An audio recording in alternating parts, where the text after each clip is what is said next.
Hi, today I'm going to talk about Wallpaper Installation Agreement Form, and we're going to understand how we're going to convert this Notion form into PDF files. As you can see, we have got a Wallpaper Installation Agreement Form set up over here, and it has a lot of different fields of details which needs to be filled in. So once the user fills in all the details and they click on submit, the responses will go to the responses side of the database that we see over here. So as you can see, we have a responses view of the database where I've already added three different submissions out of the particular form, and now it is visible inside the responses tab. I want to convert all these responses into PDF file one by one, completely in automation. For this, I'll be using an automation tool known as PDFOutput. PDFOutput will help you create PDF files directly from a Notion database using any form of template such as a PDF file, a Word file, a Google document, or even a Notion page. So let us understand how this automation will work. Click on login and simply sign in with one of your account, and then we will proceed with the rest of the steps for the demonstration.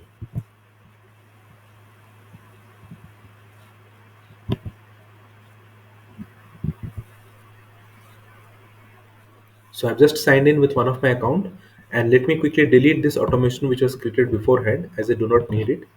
So this automation is going to be started from scratch, and let me also set up the Notion database from the beginning. So I'm just going to disconnect this, and I will show you how this will work. All right, so this is the setup screen that you will see when you will log in for the first time, and it will ask you to connect a new automation. Okay, so I'll just click on new automation, and we need to connect the Notion database that we have on our end to initiate the process. So click on connect Notion, and then what we need to do is we need to add this database into the setup screen. So let me copy this database title which we have, and let me head over to the setup screen which we're going to see right over here, and then we're going to add the database right inside the setup screen. Okay, click on select pages and click on add, and you can put the database title right over here. Okay, so I'll just paste my database title, and you can see the wallpaper installation agreement form is showing up over here.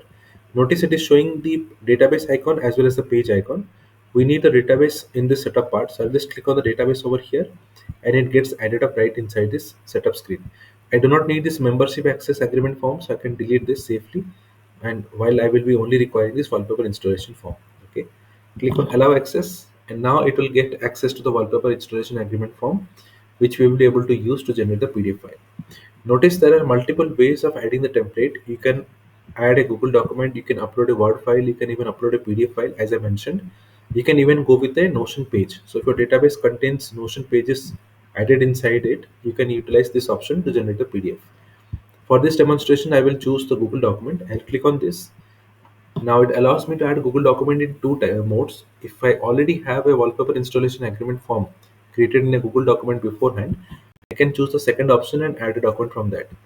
But if I do not have it, I can opt for a blank document setup, and I can create a new blank document from scratch. Okay, so I just selected that option and click on continue, and I will create a new blank document with the wallpaper installation agreement details that is necessary. Okay, so what I will do is on the right side, you should be able to see the database being added up. So this is the wallpaper installation agreement form, which is already added up, and you can see all the properties of the database visible over here, one below the other. Okay, we have client name, signature, installation date, all the fields are visible. So let's say I want to add the client name details. Okay, so I'll just type in client name, and I can copy the client name placeholder from here. I will go to the document and I will paste it. So simply copy and paste the placeholders onto the document. It gets added onto the document. Okay, then let's say I want to add the installation date, and click on copy, and I will put the installation date.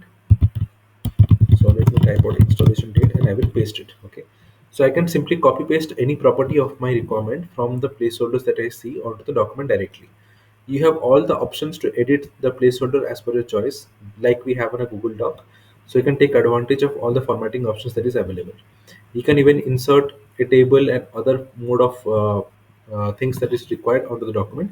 So this gets saved directly inside the Google document, so that whenever you use it the next time, it can be visible directly over here. Okay, so I'm just going to go with these two placeholders for the demonstration, and let me put this placeholder under italic, and let me also underline this. Okay, and let me also put it in bold, so that we get a new different formatting that we would like to see. Okay, let me also put this in a different color so that we are able to understand how the formattings work.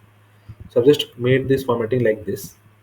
And now if I scroll down, I'll be able to see some additional settings like e-signatures. So if you want to add signatures onto the document, you can turn this on and it will allow you to add e-signatures onto the document. So in the video description, I'll put a link to the e-signatures video, which you can watch and understand how the e-signatures can be added onto a Google document inside PDF output. I'm not going to put e-signatures for this demonstration. Besides that, I also have an option to add a Google Drive folder. So if you want to save your PDFs inside a Google Drive, you can just select this option and choose a drive from here. It will allow you to save the PDFs inside a Google Drive. Next up is PDF file name. I want to generate the PDF by the client name that we see over here. Okay. So what I will do is I will simply select client name from this drop down, and all my PDFs will be saved under the client name field.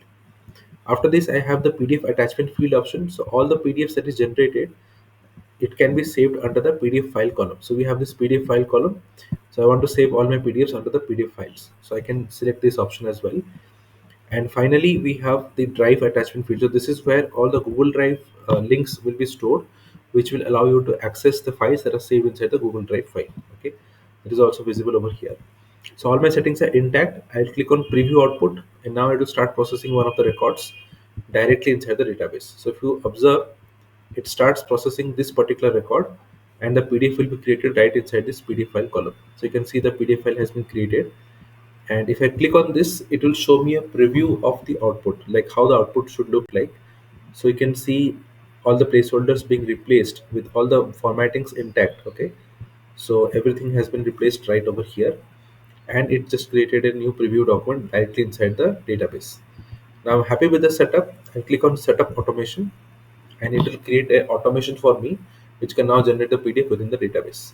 Notice how it allows you to add a button to generate a PDF file. So if you're on a paid plan of Notion, you can even use a button to generate a PDF, which is also available for a use case. Simply follow the steps over here and you can generate a PDF out of that. So what I'll do is I'll click on start over, I'll go click on back, and I will be able to see the automation already active inside my dashboard. This indicates that the automation is ready to go and we can generate the PDF directly within the database. So now if I head back to Notion database and if I mark any record as ready to generate, it will automatically be converted into PDF file and saved inside this PDF file column. Okay. So this process is very simple, as once you create the automation, you should be able to generate the PDF directly inside this PDF file column as per the choice. Okay. So all you need to do is you need to set up the automation one time, activate the automation, and then you can start generating the PDF within the database directly. So before it starts generating the PDF right over here, let me explain you a few more things which is necessary for you to understand. So if you head back to the home page and if you click on templates, you should be able to find all different templates that are available for a use case. So we have invoice template, we have work order, we have shipping labels. So anything which you might need for your setup, you can utilize these templates and start using for your automation process. And if you want to reach out to me, you can just go to this contact section. You can just send me a message right away from here. I'll be able to assist you with any queries which you might be having. You can utilize this chat widget at the bottom of the screen where you will be able to send me a message, and I'll be able to take up any issues which you might be having on your end. Okay. Now let's head back to the database, and you can see it has started processing both the records and the PDFs have also been created. So if I click on this, I should be able to see both the PDFs with the corresponding values being populated as we had mapped. Okay, so we can see the values have been added over here, and the formattings also stay the same. So again, the process remains the same. Just connect your database, set up the template, set up the automation, and start generating PDF directly within the Notion database. Notion also allows an automation to send emails to your recipients directly from the database, and the moment you add more records, it can also automatically convert it into ready to generate to store the PDFs directly over here. So you do not need to worry about that. So once both the things are set up, once the submission comes up over here, all the PDFs will be created directly within the database. I'll be able to help you with any setup which you might be having once you let me know about your issues. Okay. Besides this, you also have an option to generate batch PDFs. So let me quickly log in once again, and I will show you how you can generate bulk PDFs for your setup. Okay, that allows you to create like PDFs up to 100 records at one go. So you should be able to generate more PDFs directly in one attempt. So let me quickly sign in, and then I will show you how that will work. Okay. So if you click on the three dots, you have a lot of options available. Like you can preview the output once again. You can click on this batch PDFs, and this will allow you to generate 100 PDFs in one go. So if you have more number of records inside the database and you want to convert to PDF, you can utilize that option as well. Okay, so that flexibility is available to your use case. So that was it from my side for the demonstration. If you have any questions, I'll be more than happy to assist you on the issues. Thank you for watching this video. Have a great day. Bye bye.